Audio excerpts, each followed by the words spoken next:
એમની તકલીફો ન સાંભળી તો પ્રદેશ ભાજપ ને જિલ્લા ભાજપ તમારી પર યોગ્ય કાર્યવાહી કરશે. ક્રોસ વોટિંગ થયું ને કોઈ એકાદ જણ રહી ગયો અને 3 જણ જીતી ગયા તો એ જીતેલા 3 લોકોમાંથી કોઈને મુખ્ય હોદ્દો મળશે નહીં. તો એ લોકોને ખબર પડે કે પબ્લિકને પણ આ જ ગમે. આ બધા લોકો તમને મત આપવાના છે.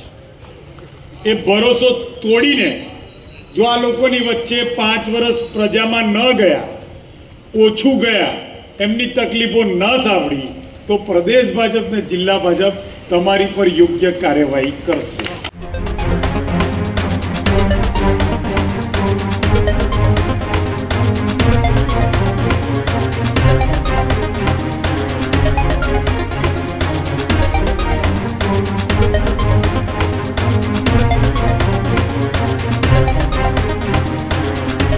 સ્થાનિક સ્વરાજ્યની ચૂંટણીનો જંગ જામી ગયો છે અને સ્થાનિક સ્વરાજ્યની ચૂંટણીમાં ભારતીય જનતા પાર્ટી પણ એક્શન મોડમાં જોવા મળી રહી છે. જ્યાં કચ્છની અંદર એક સભાનું આયોજન અને આ સભાની અંદર જે અજય બ્રહ્મભટ્ટ છે ભારતીય જનતા પાર્ટીના નેતા, તેમણે ભારતીય જનતા પાર્ટીના નેતાઓને ચેતવણી આપી દીધી છે. જ્યાં કચ્છમાં ચૂંટણી પ્રચાર દરમિયાન અજય બ્રહ્મભટ્ટનું કડક અને સ્પષ્ટ નિવેદન જોવા મળ્યું. ભાજપના ઉમેદવારોને મહામંત્રીએ સ્પષ્ટ સંદેશો આપ્યો છે અને કહ્યું છે કે પેનલ ટુ પેનલ જીતશો તો જ તમને હોદ્દાઓ મળશે.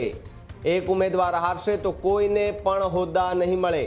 જીત્યા બાદ પ્રજા વચ્ચે નહીં જશો તો પછી કાર્યવાહી થશે.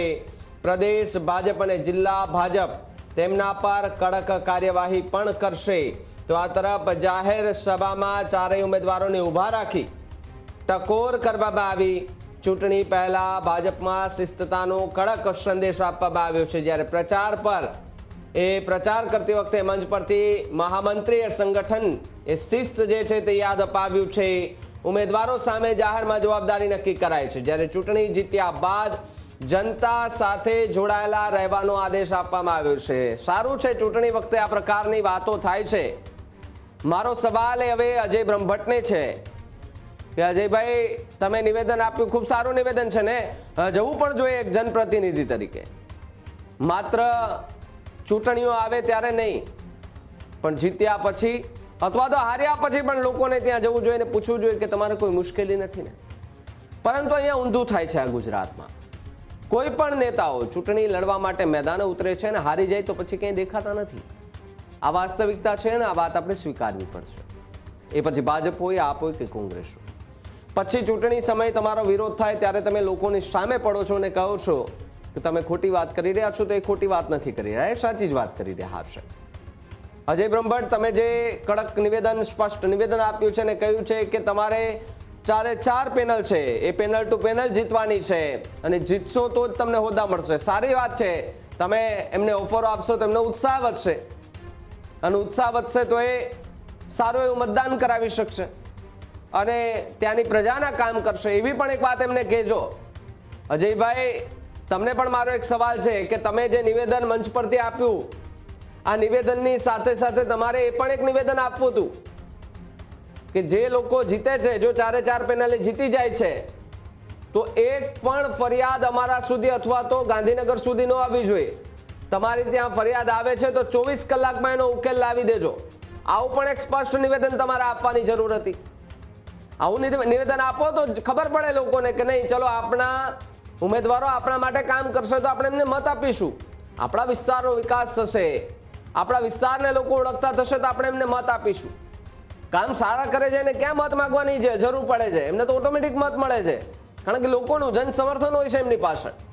પરંતુ માત્ર ચૂંટણી સમયે દેખાતા ચહેરાઓ પછી બીજી વખત જ્યારે આવે ને પ્રચાર પ્રસારમાં ત્યારે લોકો સંભળાવે છે કે આજથી દિવસ પહેલા તમે દેખાયા હતા, 5 વર્ષ પહેલા, પછી તો તમે દેખાયા નથી. કેટલી મુશ્કેલીઓમાંથી અમે અહીંયાથી પસાર થઈએ છીએ તમને તો ખબર પણ નથી. ત્યારે એમની પાસે માત્ર એક હસવા સિવાય અથવા તો એક નાનકડી એવી સ્માઇલ કર્યા સિવાય બીજું કોઈ ઓપ્શન નથી હોતો. અને એવા નેતાઓ કે જેઓ જીત્યા પછી ક્યાંય વિસ્તારમાં ન દેખાય એ પણ આપણા માટે ખૂબ દુર્ભાગ્યપૂર્ણ સ્થિતિ કહી શકાય અને નેતાઓ માટે પણ શરમજનક વાત કહી શકાય. લોકોએ તમને સારા મતો આપ્યા હોય, જીતાડ્યા હોય અને ખંભે બેસીને લઈને આવ્યા હોય કે આ માણસ, આ ચહેરો આપણા વિસ્તાર માટે અને અમારા માટે વિકાસના કામો કરશે, પરંતુ એ વિકાસના કામો થાય છે ખરા? કરે છે લોકો ભાઈ. કેટલાય નેતાઓ છે કે જે વિકાસના કામો કીધા વગર કરી દે છે વિસ્તારોમાં. ત્યાં એમને લોકોને કોઈ કમ્પ્લેન કરવાની જરૂર નથી પડતી. એક રજૂઆત થાય ને બીજે દિવસે કામ ચાલુ થઈ ગયું હોય. પરંતુ કેટલાક નેતાઓ એવા પણ છે કે જેઓને સમજ આપવી પણ જરૂરી છે, કેન્દ્રમાંથી હોય કે પછી રાજ્યમાંથી હોય કે પછી કોઈ મંત્રી હોય કે પછી કોઈ સહમંત્રી હોય, કોઈ પ્રભારી હોય કે કોઈ પણ હોય. એમણે આજના જે ઉમેદવારો છે ભારતીય જનતા પાર્ટીને, એમને પણ થોડી શીખ આપવાની જરૂર છે કે લોકો વચ્ચે જઈને કેવી રીતે બોલશું, કેવી રીતે કદાચ એમનો વિરોધ થાય તો કેવી રીતે શાંત રહીને એમને સમજાવવાના પ્રયાસ કરીશું. અને માત્ર વાયદાઓ નહીં પરંતુ એ વાયદાઓ પર ખરા ઉતરજો, એવી પણ એક વાત યાદ રાખજો નેતાઓ. તમને મારે એક વાત કહેવી છે કે ન માત્ર એક ચૂંટણી સમયે દેખાતા, તમે 365 દિવસ પ્રજા જોડે રહેશો તો તમને બીજી વાર જ્યારે 5 વર્ષ પછી ચૂંટણી આવશે ત્યારે તમારે લોકો વચ્ચે નહીં જવું પડે. લોકો તમારી પાસે આવશે અને કહેશે કે સાહેબ તમે 365 દિવસ અમારા ભેગા રહ્યા છો, અમારા કામ તમે અમે કરી દીધા છે, તમે પણ અમારા ઘણા બધા કામો કર્યા, અમે પણ તમારા માટે ઘણા બધા કામો કર્યા. આ વખતે તમને ટિકિટ મળી તો અમે તમને પાછા આજ વિસ્તારમાં લાવીશું. એવું નામ બનાવો ભાઈ, તો નેતાગીરી કહેવાય. બાકી 365 દિવસ તો ભેગા ઠીક છે, પણ 5 વર્ષમાં એકવાર ચૂંટણી પ્રચારમાં ખેસબેસ પહેરી આરબાર પહેરીને નીકળતા નેતાઓ, એમને થોડી શરમ આવી જોઈએ. પણ સ્વાભાવિક છે ભાઈ, રાજકારણ છે અને રાજકારણમાં અને નેતાઓમાં એ શરમ હોય છે ખરી કે કેમ ખબર નથી. કારણ કે લોકો કંઈ પણ કહે ક્યારે એમને સાંભળી લેવું પડે છે. લોકો સામે નથી થવાતું ત્યારે, અને ક્યારેક લોકો સામે થાય છે તો પછી મતદાનના દિવસે એમને ભોગવવું પણ પડતું હોય છે. એટલે શાંત મને અત્યારે પ્રચાર પ્રસાર ચાલુ છે, માહોલ થોડો ગરમાયેલો છે. એ બધાની વચ્ચે અજય બ્રહ્મભટ્ટનું આ નિવેદન સોશિયલ મીડિયા પર વાયરલ થઈ રહ્યું છે, જેમાં 4 પેનલના ઉમેદવારોને એ ટકોર કરતા શું કહ્યું સાંભળીએ. પહેલા આપ સૌ લોકો, પહેલું તો આ 4 જણને તમારી હાજરીમાં એવું કહેવા માંગુ છું પ્રદેશ ભાજપ વતી કે મત લેવા માટે કાર્યાલય ખોલ્યું છે. જીત્યા પછી આ જ બધા લોકોને જમાડી અને 5 વર્ષ માટે કાયમી કાર્યાલય ખોલ્યું.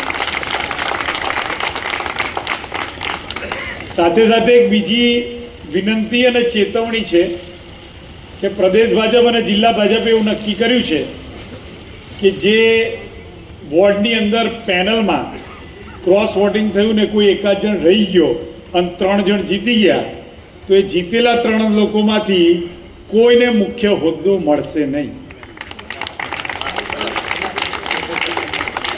એટલે પેનલમાં ફરજો જોડે.